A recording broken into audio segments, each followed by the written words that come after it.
I'm with American Electric Power, which we call AEP. And just a preface of who AEP is, we're the largest utility in the United States as far as generation and transmission and river fleet. And we have about 39,000 megawatts of generation. 65% of that generation is coal-based. Hence goes, why do we need carbon capture and storage? We have 22,567 employees. You say, well, how does he know that? Well, you heard I was in charge of food services too. So it's part of the food and facilities. And making 22,657 employees happy about what they eat and where they stay is worse than dealing with all the environmental problems I've ever seen. So as I said about our generation, we're 65% coal-based generation. We emit, which makes us the largest user of coal in the Western Hemisphere. It then makes us the largest emitter of CO2 in the Western Hemisphere. Last year it was about 140 million metric tons, the year before 150 million metric tons. The economy, not what we've done, I think had more to do with that than the reductions.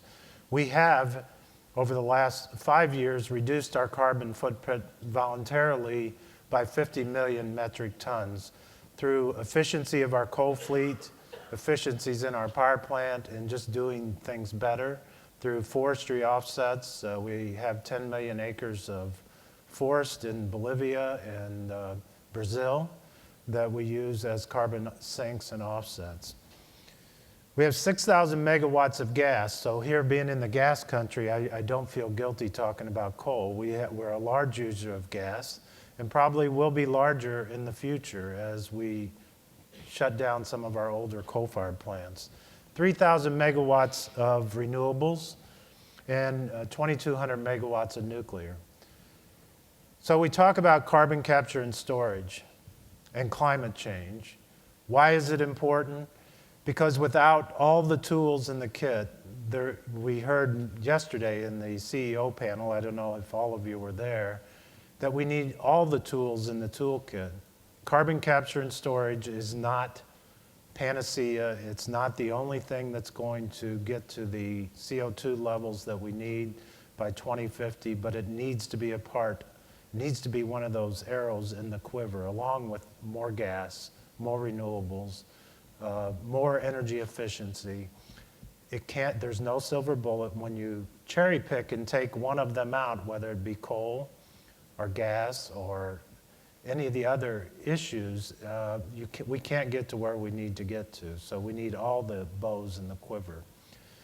Our project at Mountaineer, West Virginia, is the first ever carbon capture of flue gas going to full scale. Currently, we're injecting a slipstream of 20 megawatts, 2 miles below the surface, and storing it differently than the process that Judy talked about.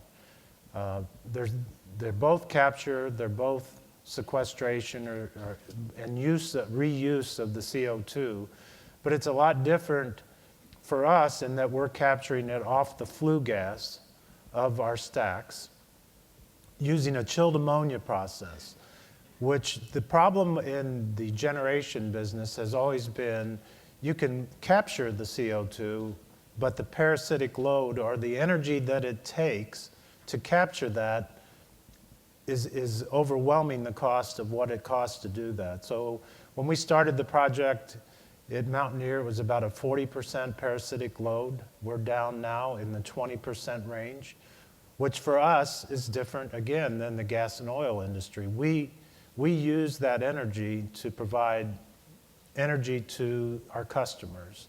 It's different than taking the load off of a high-stream gas line and separating it.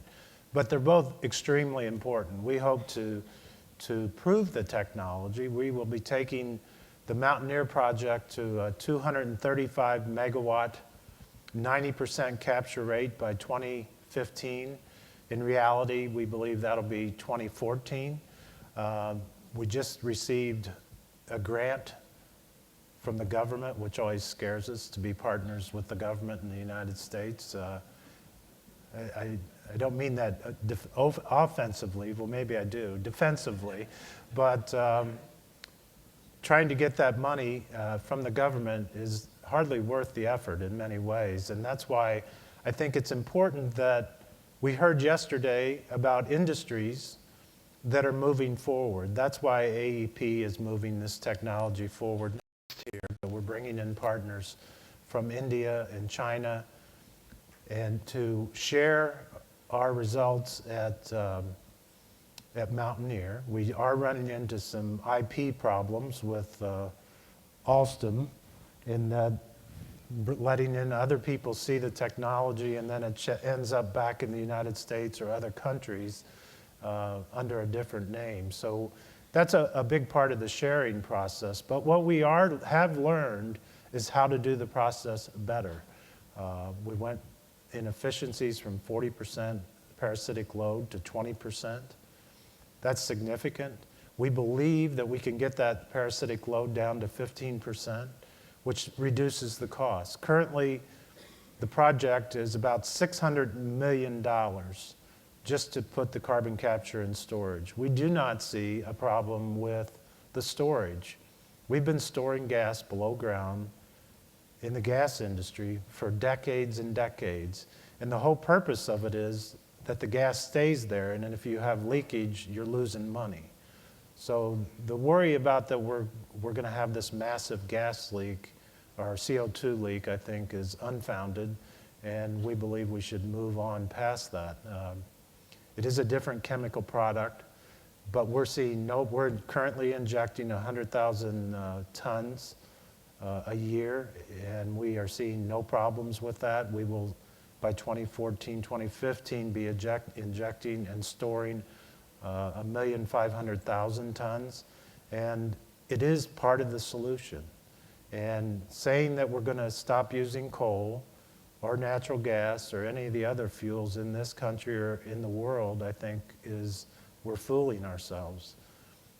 We get 55% of our energy from coal in the United States now, a big chunk from gas, and we need to balance our portfolio approach, but we need to do it with all the tools that we have. And that includes the carbon capture and storage. So I don't have slides. I just wanted to talk about it, and I think the Q&A will feed us into more discussion about this project versus other projects going on. So thank you.